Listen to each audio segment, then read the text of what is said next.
Hey friends, it's your boy SVH coming at you with today's bowl of Saki by Hazrat Khan for August 12th. It is God who by the hand of man designs and carries out his intended plans in nature.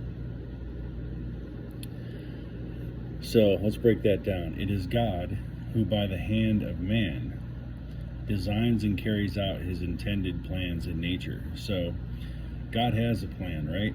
And he has created us in his likeness, in his image, so that we may, by our hand, carry out the design that he's intended to play out in nature, right? So nothing created is really separate from God, right? Everything came from a mind, a thought that went into an action and was realized at the hand of man or woman, and that design carries out God's plan, because God lives in and through all of us and around us, because there's nothing but God, right?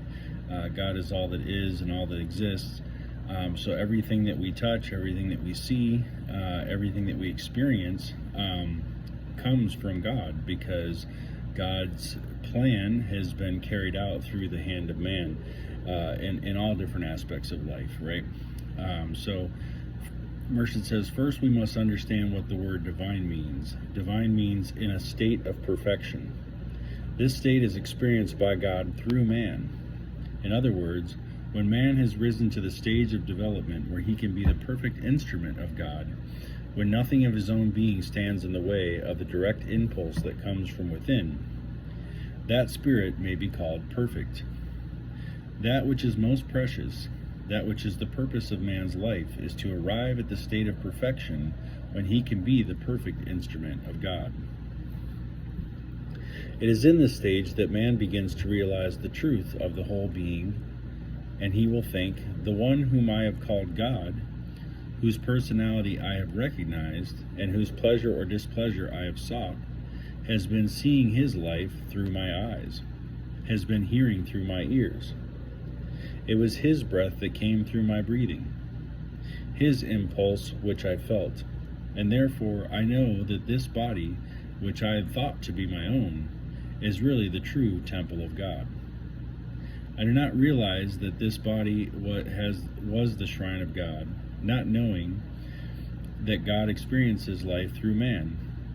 One is seeking for him elsewhere, in some person aloof and apart from the world, whereas all the time he is in oneself.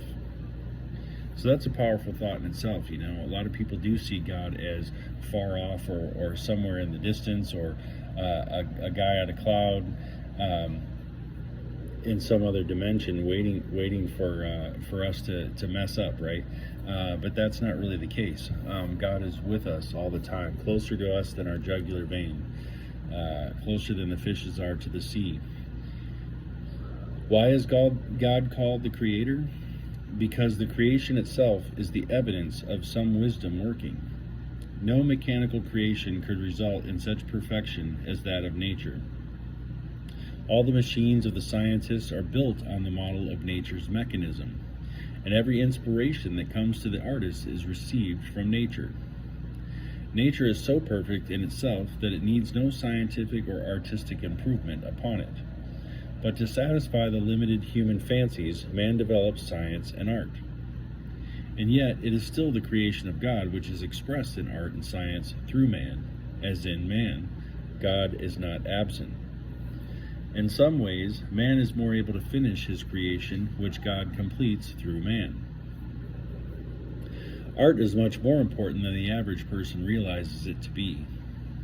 Despite this saying that art is what man makes and nature is what God makes, I would prefer to say that nature is what God makes as God, and art is what God makes as man.